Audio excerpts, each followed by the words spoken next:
Assalamualaikum warahmatullahi wabarakatuh.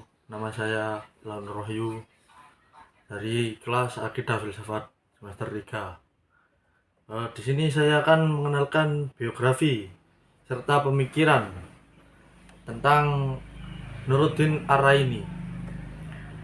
Riwayat hidup Nuruddin Araini. Asal usul keluarganya. Nuruddin Araini memiliki nama lengkap Nur al-Din Muhammad ibnu Ali Hasaji Ibnu Muhammad Hamid Araini Al-Khuraisi Asyifai. Ia dipanggil Araini karena dilahirkan di daerah Ranir atau yang saat ini Rander, kota pelabuhan tua di pantai Gujarat atau India. Nuruddin Araini meninggal dunia pada tanggal 22 Dzulhijjah 1096 Hijriah atau 21 September 1685 Masehi di India.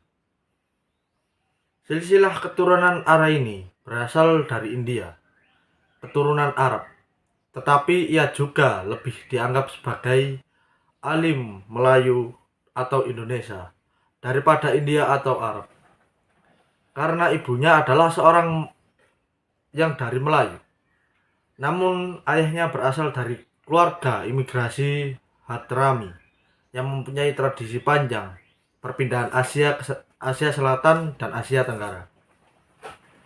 Nenek moyangnya kemungkinan termasuk dalam keluarga Al-Hamid dari Zuhra, salah satu dari 10 keluarga Quraisy. Di antara anggota keluarga Zuhra yang terkemuka adalah Abdul Ar-Rahman bin Auf. Itu adalah salah satu sahabat Nabi Muhammad SAW. Tapi kemungkinan juga nenek moyang Araini adalah keluarga Humaid. Sering dihubungkan dengan Abu Bakar, Abdullah bin Zubair, Al-Asdi, dan Al-Humaydi. Maka dari itu nenek moyangnya ini masih ada bayang-bayangan seorang ulama Mekah yang terkemuka. Tentang pendidikan Nuruddin Araini. Dalam bidang pendidikan, Nuruddin mengikuti langkah keluarganya. Nuruddin sendiri adalah seorang sarjana India. Mula-mula ia belajar ilmu agama di kota Rani atau kota kelahirannya, lalu melanjutkan pendidikannya ke wilayah Hadramaut. Lalu ia kemudian pergi ke Mekah pada tahun 1030 Hijriah atau 1582 Masehi untuk melaksanakan ibadah haji dan ziarah ke Madinah. Setelah itu ia pulang ke India.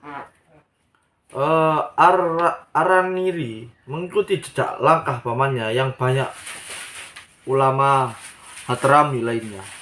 Lebih jauh lagi, orang Hadrami biasanya mengirim anak-anak dan pemuda mereka kepada tanah leluhur mereka dan haram untuk mempelajari ilmu-ilmu keagamaan. Setelah menyelesaikan pelajaran, kebanyakan mereka kembali ke tempat kelahirannya atau mengadakan perjalanan ke tempat-tempat lainnya di dunia Islam. Perjalanan Nuruddin Araini ini juga membawa ke tasawuf. Ia adalah syekh dari tarekat Rifaiyah yang didirikan oleh Ahmad Rifai yang meninggal pada tahun 578 Hijriah atau 1183 Masehi. Ia diterima masuk dalam tarekat ini melalui seorang guru tarekat keturunan bangsa Arab Hadramaut, kelahiran India, yaitu Syekh Said Abu Hafs Umar bin Abdullah bin Saiban al-Tarimi al-Hadrawi pada tahun 1066 atau 1656 Hijriah di Tarim, yang juga dikenal wilayah Gujarat sebagai Sayyid Umal Said Umar Al-Idrus. Basaiban itulah yang menginisiasikan Nuruddin ke dalam tarekat Rifaiyah. Bahkan Araniri ditunjuk sebagai khalifah dalam tarekat Rifaiyah. Maka dari itu ia menyebarkan tarekat ini ke wilayah Melayu, bahkan Indonesia. Nuruddin hanya menyebarkan Rifaiyah saja, namun juga mempunyai silsilah atau inisiasi dalam tarekat Ad-Darusiyah dan tarekat Qadariyah. Basaiban adalah guru Nuruddin yang paling terkenal di India. Pada saat Nuruddin Araniri berada di Indonesia, tepatnya di Aceh, pada tahun sebelum 1637. Pada masa itu masih Aceh dipimpin oleh Sultan Iskandar Muda. Tetapi Araniri memiliki halangan yang sangat berat untuk menyebarkan tarekatnya, karena tidak ada sambutan ataupun penerimaan dari keluarga Sultan Iskandar Muda itu sendiri. Maka dari itu Araniri melanjutkan atau berpindah ke Semenanjung Melayu yang kemungkinan itu masih di Pahang untuk dia menetap. Karena pada saat itu Aceh masih kental akan paham wujudiyah yang dianut oleh masyarakat setempat. Karena itu Nuruddin akan mengembangkan paham baru yang bertentangan dengan ajaran wujudiyah.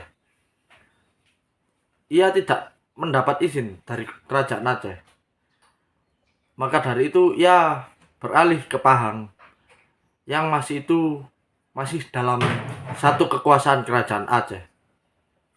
Beberapa alasan ia memilih Pahang adalah kemahirannya dalam bahasa Melayu, sebagaimana yang dapat kita lihat dalam berbagai kitab karangannya. Dalam karangannya sendiri ada 29 judul. Ini tidak mungkin ia tulis semuanya dalam waktu 7 tahun selama ia di Aceh. Namun karena di samping ia menulis, dia juga melaksanakan tugas-tugas seperti mufti dan penasihat sultan, seperti sebagai ulama yang berdiskusi dengan penganut ajaran wujudiyah.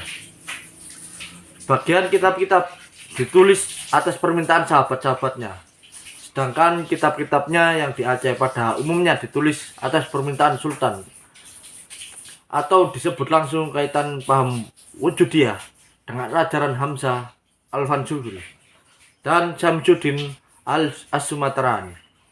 Begitulah biografi singkat serta ajaran dari Nuruddin Araini. Mungkin video ini dapat bermanfaat bagi Anda. Terima kasih. Wassalamualaikum warahmatullahi wabarakatuh.